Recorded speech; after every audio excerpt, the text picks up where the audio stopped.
धोखा दे सकते हो लोगों को, क्योंकि लोग अंधे हैं, तुम्हारे जैसे ही अंधे। और धोखा तुम दे सकते हो मंदिर में रखी हुई पत्थर की मूर्तियों को,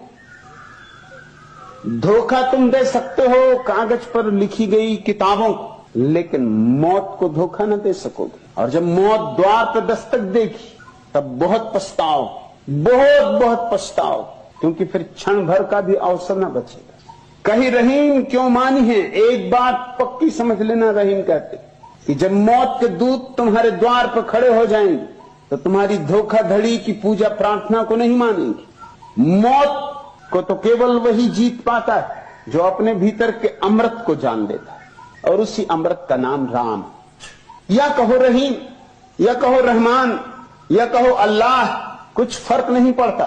तुम्हारे भीतर जो अमृत छिपा है उसको जिसने जान लिया, फिर मौत उसका कुछ भी नहीं बिगाड़ सकती। यह कसौटी, मौत ही एकमात्र कसौटी, मौत को जो जीतने में समर्थ, मौत जिसका कुछ भी न बिगाड़ पाएगी। शरीर तो जाए, शरीर मिट्टी, तो बीज की मिट्टी तो मिट्टी में समा जाएगी, लेकिन शरीर ही नहीं हो तुम।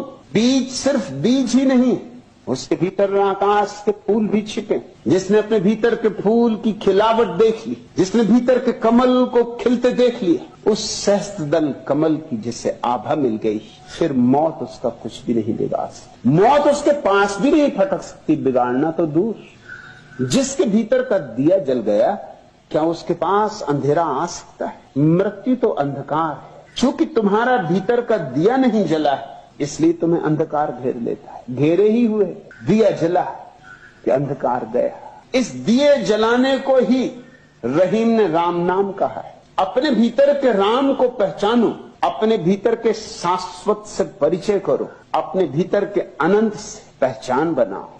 और जिसने अपने भीतर के अनंत को जान लिया, कैसे जाना ये गौण, किस विधि से जाना ये बेमानी। तुम यहां आए, तुम ट्रेन से आए, बस से आए, हवाई जहाज से आए, कि पैदल चल के आए, कि रेलगाड़ी में आए, कि बैलगाड़ी में आए, क्या फर्क पड़ता है? तुम आ गए। फर्क इससे पड़ता है अपने भीतर के शाश्वत को जानना है।